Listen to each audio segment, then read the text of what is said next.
then, so we'll go through this very slowly. Now, the USB cable to the power supply and breakout board inside here is connected to the computer. The next thing we need to ensure is that the supplied USB drive is in the computer also. Turn on the power into our unit and make sure that the emergency stop button is out. Also turn the speed controller into its maximum position. You should have 3 lights up here. Okay, there are a few reflections off the screen in the workshop here, but we'll do our best. What I'm going to do now is come down to here and open up the USB drive. And the first thing we need to do is to put the driver into the computer. Now I must stress, the power supply unit for the CNC router and breakout board needs to be turned on and connected via the USB cable into the computer. So we're going to open this driver now. I'm going to double click on this driver. I'm going to say yes. And we're going to say install. Driver installed successfully. Okay. Well, now we can get out of that. And we're going to press up. Okay, so I've switched to screen capture because I was getting a lot of reflection, and I did check the camera, and no.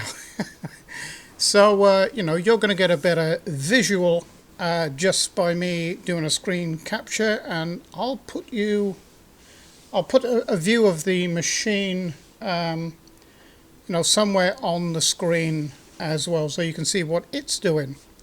So just now I found I couldn't open the UGS file from the USB drive which was provided with this machine. Don't know why. As you saw, the file for the driver went through okay. So we'll pick it back up now, and I've downloaded it direct from UGS, and it's in my documents. This is a fresh computer, by the way. I did a video on how to replace the hard drive on this particular computer, and I downloaded Windows from Microsoft, but it's saying about activation here because it tried to upgrade to Windows 11 and it won't go on this computer. So long story short, here we are, UGS, and it's already unzipped, and we open the files, and what you're looking for is the bin file. So I'll open that, and we're looking for 64-bit. Now this is actually your thumbnail then for opening the program. So we'll open the program. Okay, so when you open UGS, it's going to look something like this. It should look something like this. So we're going to get rid of this for the moment, and I'm going to, here in this window, I'm going to bring up the camera view of the CNC router. So that will enable you to see exactly what the router is doing. You can see I've put a piece of material there, and I've also connected up the Z height puck or gauge, and I've put a tool in the spindle. Right, so now earlier on we checked to see which COM port the driver went into, and also the connection to the power supply and breakout board, the controller for the CNC router. So we know it's COM3. We'll just check. There's nothing else there. It's the serial COM port 3. We're running GRBL. Now at this point it's all grayed out. So what you do to connect the computer or this program to the router is you come here and press that, and things will begin to happen. Okay, so there. Now I'm going to show you just a few items to change to get your machine working somewhere near as it should. So I'm actually working in millimeters. So what we're going to do, this is the step size. In other words, how many millimeters the jog is going to go. How it's going to move when you press the jog keys.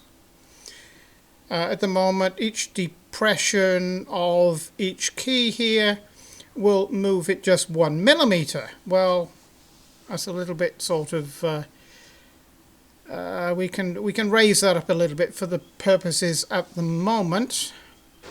So I'm going to say for this 25 millimeters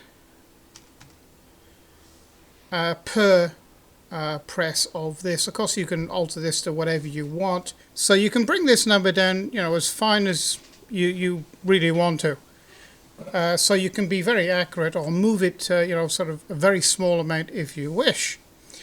So I tend to go sort of 25, and we're going to go 10 millimeters. No, actually, we're going to go 5 millimeters for the Z. Now, 100 millimeters per minute. That's very slow. So what we're going to do is, for jog speed, or rather for feed rate, we're going to go look, anywhere between 1000 and 1500 is fine. So we'll go 1500 millimeters per minute. That's okay. We can take it up to possibly 2000 and probably a little bit more. I think they recommend 2000, but I'm sure it will handle a bit more than that. So the next thing we need to do now, you keep an eye here on the screen, and let's try moving the X 50 millimeter in X plus, which is to the right. Oh, look at that. Isn't that beautiful? 25 mil. Let's go another 25 millimeters. That looks about the middle of that material, which is fine. Let's make sure let's make sure that we go in all directions. Go back, and we're going to come forward 25 and back 25. That all looks good. And if you see here, you can learn a lot from this window. Actually, it's telling us that jog, right? G2, G21, G91, X25 feed rate. So we're going to jog the machine in the X direction, 25 millimeters in length, at a feed rate of 150 millimeters per minute. This is G code, and that is the instruction the machine just did. Okay, let's go now 5 mm down, or in the Z. In this case, the minus, and indeed it does go. There we go. That's all looking good. Now, as we are here, I'll show you how to get some of these other windows up, because we're going to need the window for the Z, you know, for the puck to do the Z height. So we're going to go in Window, and we're going to come down here to Plugins, and we're going to come down here to Probe Module. Press that, and there's the probe module. So you can shuttle back and forth, you know, if you want to see the G code, there it is, or indeed if you want to put G code in. But we need the probe module.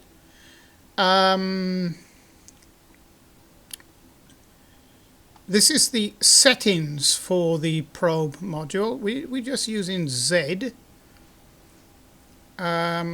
So there's something we have to do here. Now I'm just going to get my vernier gauge.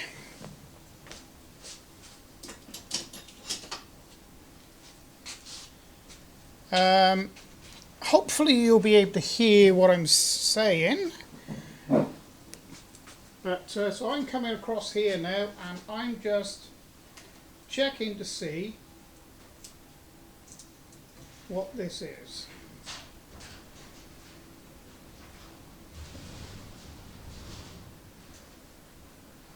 Okay, that's 19.34.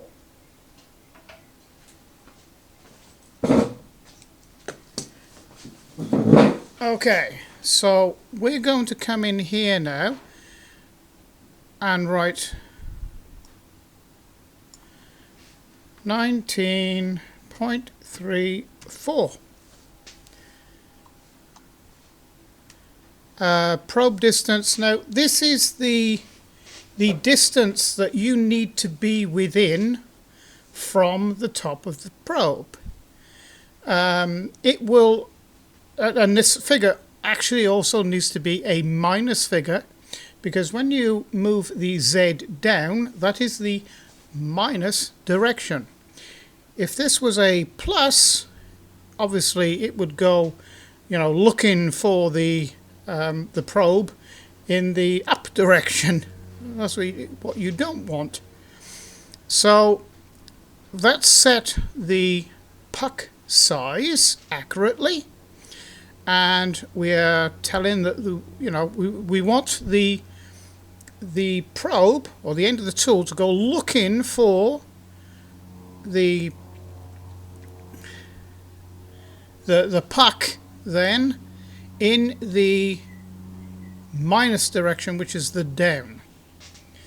So I'm just going to put the puck underneath, and so we're going to put the puck underneath, and the crocodile clip goes on the tool. Hopefully that's going to be all right there, like that. I'm going to have to drop it down slightly, because that looks a little bit more than 10 millimeters to me. So we got this set at 5, and we're going to say come down 5 millimeters. In actual fact, that still looks more than 10 millimeters to me. So I'm going to alter this now to 1.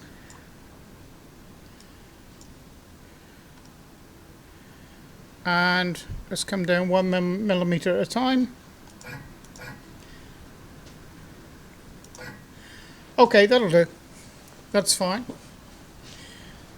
So now we're going to go into settings. Now this is the normal settings. I've actually got to take, we're not going to worry about this at the moment, because all we're doing is, you know, a Z probe in action.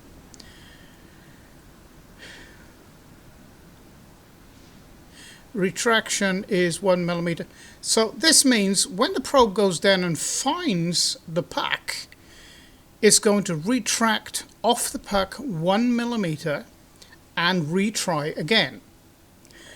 So it's going to initially come down at a feed rate of 100 millimeters per minute, which is, you know, nice and slow, but it's safe. Then it's going to retract up 1 millimeter, and it's going to come down slowly at 10 millimeters per minute.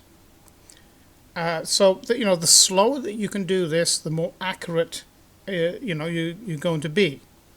Okay, so now we've got our measurements in there, and we, you know, have got all our settings. We've checked our settings to see if they're correct. We can now go to initiate the probe and see if it works. So here we go.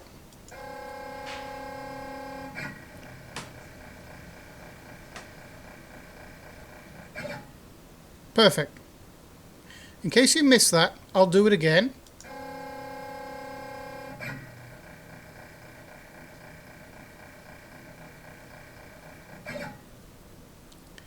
There you go. And indeed the Z has it's actually zeroed. Now we put the measurement in of 19.34, and it's retracted up, what's that, 5 millimeters? 19.32, yeah, something like that. So the probe knows exactly how far down the material is. And if we measured that, it would be 22.371 millimeters off the top of the material, nearly an inch. So we know that's right. I mean, I can see that. You can see that on by the camera. That, yeah, it's pretty well an inch. So I've got no problem with that. So the next thing we're going to want to do is come up to Machine and then come to Actions, and now we want to tell UGS to remember or zero the X, and come back up to Machine, Actions, and come down to the Y.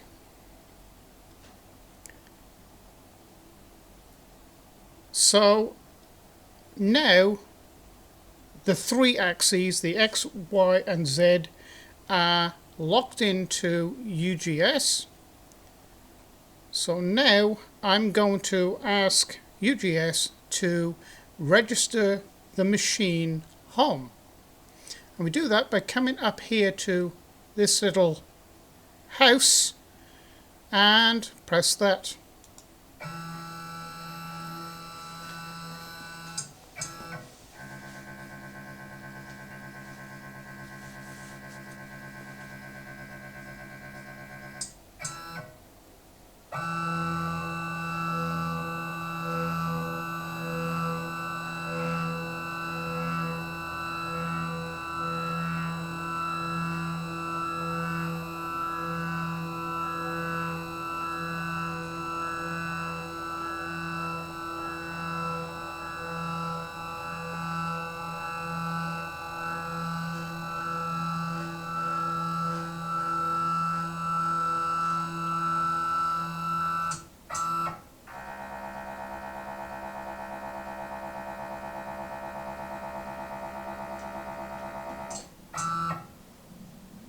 And it's as simple as that.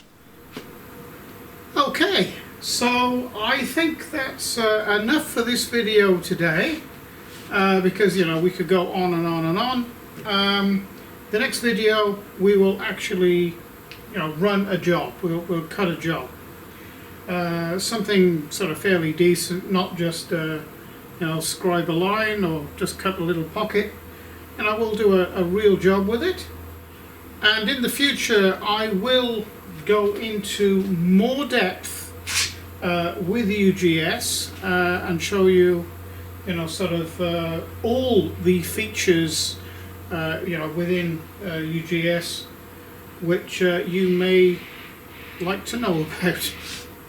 So thank you for joining me for the video today, and I hope you've enjoyed it. Please like and subscribe, and if you really like what I'm doing, you may consider becoming a patron to the channel, because I purchase all my machinery myself, and to enable me to put out good content, sometimes we need a little help, because the revenue from YouTube is pretty well no more. So thank you for watching my video, and I hope you pop in and have a look at some more. So it's bye for now.